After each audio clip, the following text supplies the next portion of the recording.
This is another in a series of videos that I'm doing on topics related to the Department of Defense and the Special Operations Forces community.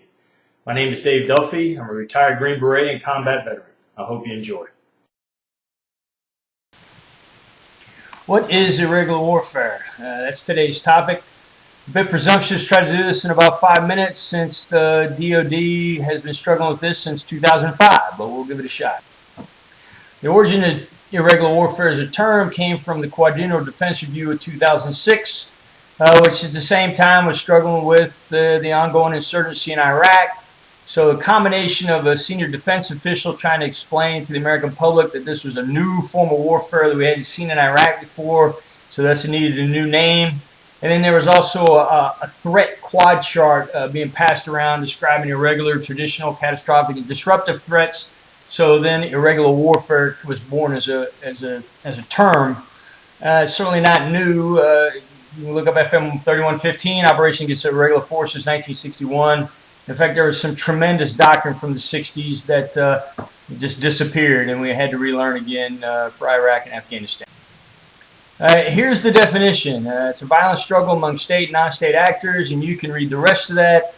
I will tell you, I was on the definition committee headed by Booz Allen, and this is about the 20th iteration of this definition. There's a huge struggle to define what irregular warfare was about. So in a nutshell, in my opinion, it can mean you're either fighting irregulars or you're fighting irregularly. Of course, the term irregular is defined by the U.S., so if it's fighting soldiers unlike our soldiers, i.e. guerrillas or insurgents, partisans, or you're fighting in an irregular manner, again, using raids, ambushes, guerrilla tactics, anything other than our traditional warfare. And that's irregular warfare, and simplistically understood. Now, there's 5 operations and activities that are bend underneath irregular warfare: counterterrorism, unconventional warfare, foreign internal defense, counterinsurgency, and stability operations. You can find the definitions of all of these in Joint Pub 102. And for further references, I invite you to do a Google search and find the irregular warfare joint operation concept, either version 2.0 of 2010 or version 1.0 of 2006, which I contributed to on, so that's why I had to mention it. So what do I see for the future of irregular warfare?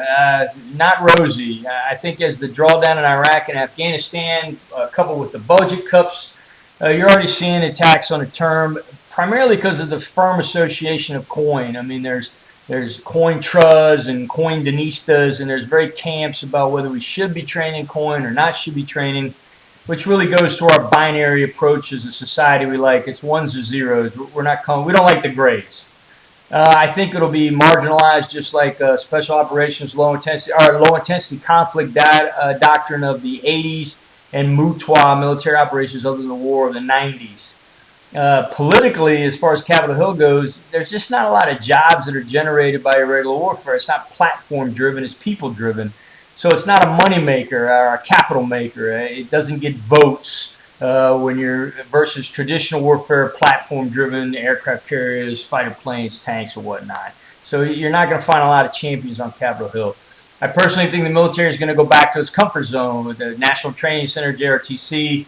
We'll do force on force, maneuver warfare, and perhaps that's what we should be doing because that's our best power projection. Until we need it the next time, and we'll call it some other name, and we'll go back to doing operations against irregular forces.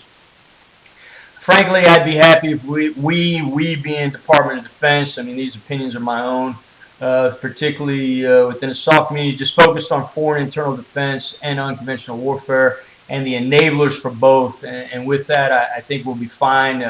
We'll be very complementary to our power projection platform. So I hope that was useful.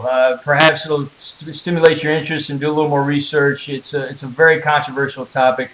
You can find further on our website, warfarecenter.com, as well as the Twitter at Warfare Center. Thanks.